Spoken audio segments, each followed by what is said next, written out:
Jusqu'à 22h, Steve Nadjar dans Classico sur Radio J.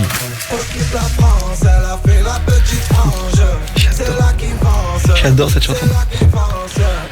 Allez, on va s'intéresser maintenant à l'OM qui a impressionné samedi contre Lens, y compris peut-être parmi les supporters parisiens. Un OM flamboyant avec une identité de jeu très forte, très séduisante. 5e victoire consécutive à l'extérieur cette saison pour l'équipe de Jorge Sampaoli. Pour en parler, on devait rejoindre Romain Canouti. Visiblement, c'est un petit peu difficile. Messieurs, alors je vous cède dès à présent la parole.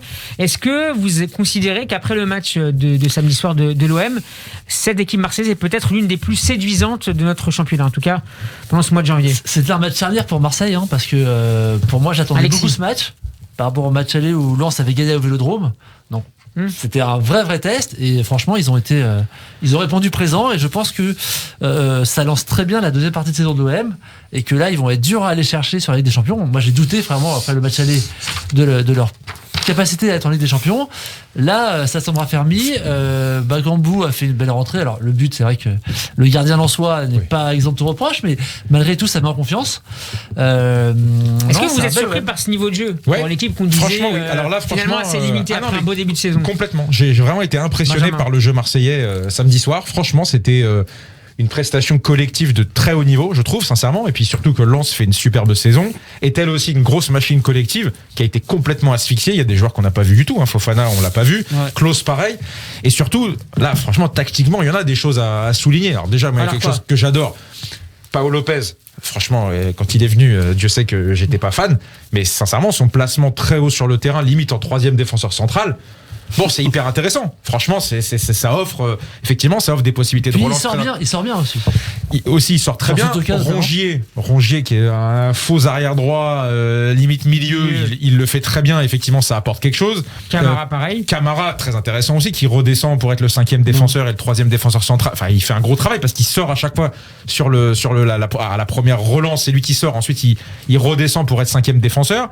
Payet dans son rôle de faux neuf, qui alterne d'ailleurs avec Gerson, parce que t'as Payet qui redescend parfois. Gerson plongé. Et c'est Gerson qui plonge à sa place. Franchement, j'aimerais bien les voir à l'entraînement parce que ça doit bosser, ça doit être assez beau à voir. C'est pour ça que c'est intéressant d'avoir Romain. Ils ont demandé à ce que tu viennes. C'est normal parce que j'ai vu 2-3 trucs à corriger. Voilà, c'est ce qu'ils ont dit. Non, mais moi j'entends ce que vous dites depuis tout à l'heure. C'est super, l'OM, génial.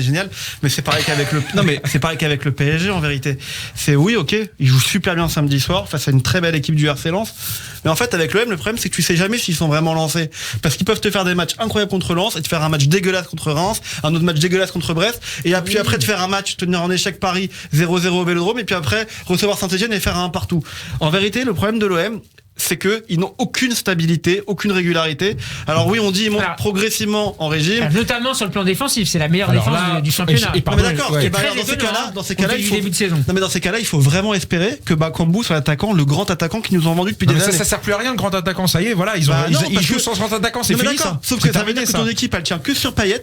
Du début à la fin, à 34 ans, et ça veut dire que l'année prochaine, ou même l'année prochaine, on verra. Non mais attendez, faut arrêter de dire on verra l'année prochaine. Parce qu'on peut faire les meilleures équipes du monde et aller, comme Lille, se qualifier en Ligue des Champions. Remarque, ils y arrivent, Lille, parce qu'ils vont jouer en 8e de finale, mais faire la meilleure équipe du monde pour une saison et puis après dire, on verra l'année prochaine. Ce que je dis simplement, c'est que oui, c'est bien, mais on ne sait pas s'ils sont lancés parce que je sais pas contre qui ils jouent ce week-end. Ils jouent pas ce week-end, remarque. On verra contre qui ils jouent au prochain match pour voir s'ils font un bon match.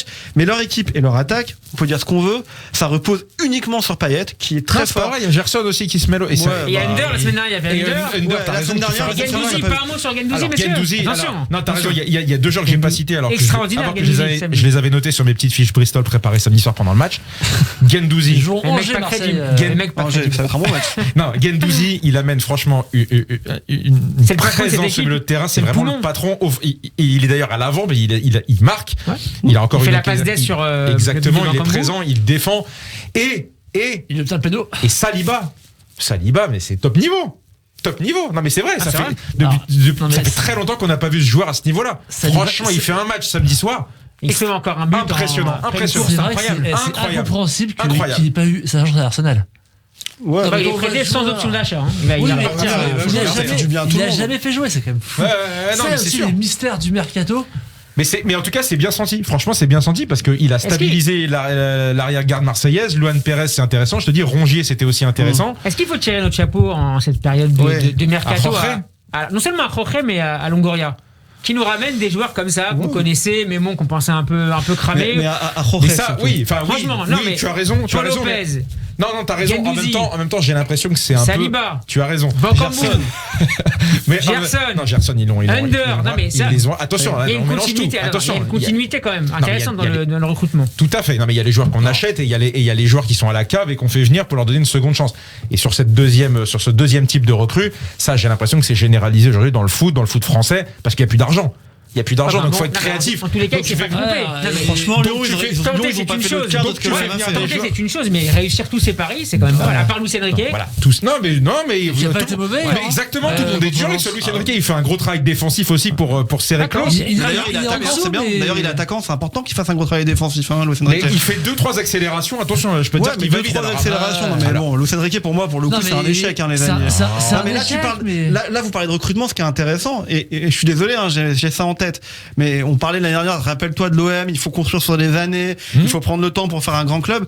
Là, franchement, l'année prochaine, qu'on me dise oui, on voit cette année, on verra après, là, ils vont avoir un problème. Parce qu'il y a beaucoup de jeunes, regarde. Non, mais, ok, ils vont s'appuyer que sur les jeunes. Parce qu'avec ce qui se passe sur Pape Gay, parce que là, ils sont en train de payer quand même le fait d'avoir recruté, d'avoir machin et tout. Avec ce qui se passe sur Pape Gay, ça va poser des difficultés. Moi, franchement, quand on me dit ça repose que sur Payet, et tant mieux, ouais, mais enfin, Payet, il a 34 ans, encore une fois, il va falloir le remplacer. On a vu ce week-end que ça reposait pas que sur Payet. Arrêtez. Quand même. Devant Guendouzi, je veux bien. C'est pas vrai. Non, c'est pas vrai. Bon, est-ce qu'on peut parler de Bakambu un peu plus? Oui, parlons de Bakambu. Quand il aura joué beaucoup plus. Pousse d'abord sur Bakambu et après, si tu veux, on développe. Ne commencez pas à nous dire qu'il a mis un but extraordinaire, s'il vous plaît. Personne n'a dit, mais attention, soyez encore un tout petit peu mesuré si c'est possible. C'est pas parce que c'est Marseille que tu veux pas dire que c'est une belle aventure.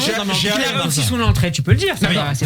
Voilà, il faut être. Personne n'a parlé d'un but extraordinaire, mais ça. Nous sommes une émission sérieuse. Il faut dire les choses sérieusement. Il fait une entrée intéressante. La talonnade qu'il fait sur le but est intéressante. On n'a pas dit qu'il allait donner le ballon d'or. On a dit qu'il a réussi une belle entrée. Avec Jean-Louis Leca dans les buts, il n'est pas censé y avoir but. Il faut quand même se le dire. Mais il fait une entrée intéressante. Steve doit avoir peut-être posé plus tard.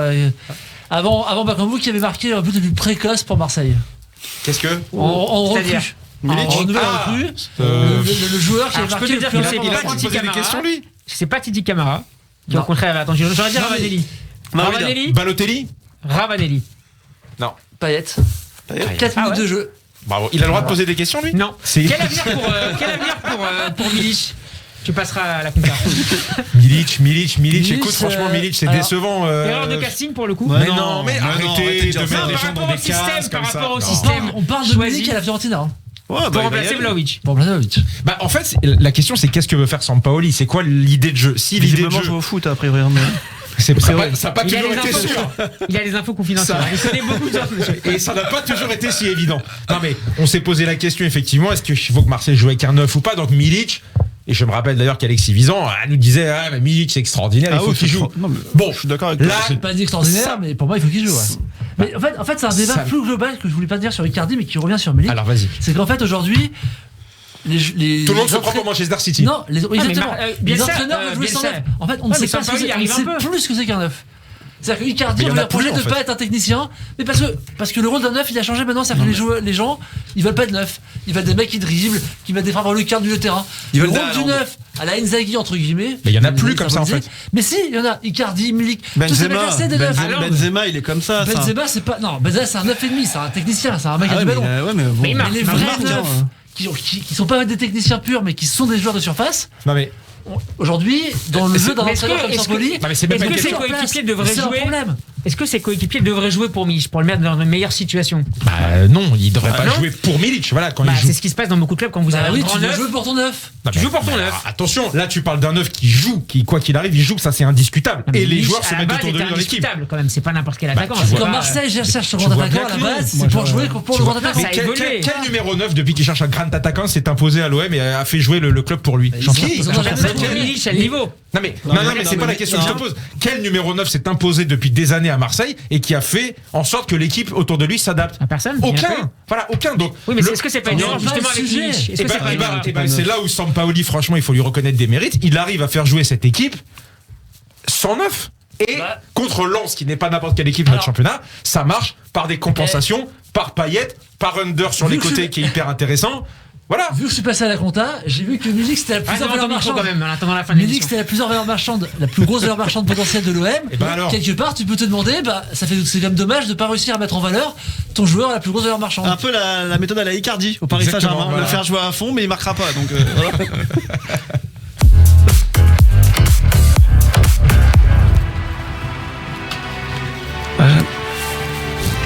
C'est jour de foot. Ça peut pas être. Alex a deviné avant toi, Benjamin. Jour de foot. Sur cette musique de David Hallyday, messieurs, composée pour l'un des meilleurs génériques de jour de foot. Oh là là, avec les buts qui passent à la fin de jour de foot. Évidemment. Je vais vous demander, monsieur, c'est l'heure du quiz, du premier quiz de ce classico, de me donner la liste des joueurs. Préparez-vous, ça va être difficile. Oh là là. Des joueurs ayant joué en Ligue 1 à la fois pour l'Olympique de Marseille et le RC Lens. On démarre à partir de la fin des années 80, début 90. C'est parti. Qui C'est commence Miroir. Joué. Jérôme Leroy. Joué. Là, elle n'est pas trop vite, mais c'est bon. Frédéric Déhu. Attends, chacun son tour. Benjamin, on élimine.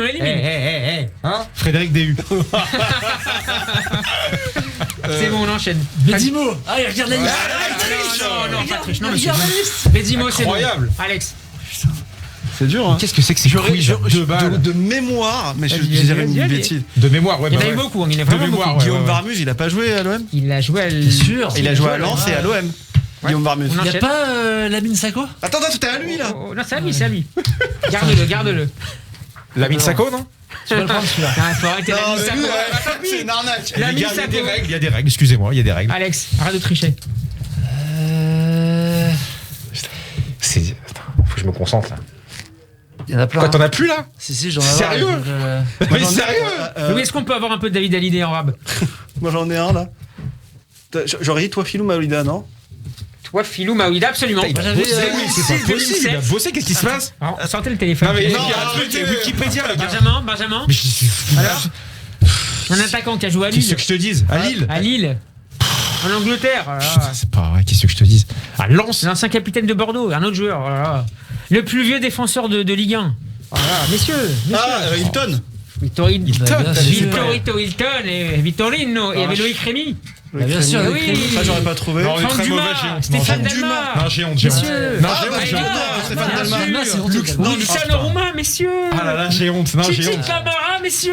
J'allais dire Ah, mais du coup, Philippe Vercuis, c'est pour toi ça. J'adore Philippe. du coup j'ai gagné. Un point. Victoire. Première victoire de la soirée Ah, pour mais notre je ami suis très, pardon, hein, Alex. je suis très surpris de la victoire de Ouais, la Eh oui, moi aussi, lui aussi, Il a dit des trucs, ça Ouais, m'étonne je suis vraiment désolé, qu'il le Le sache. générique de jour de foot et les joueurs derrière quand Je même. me suis volé Lamine Allez, Sako. on enchaîne, messieurs, on enchaîne.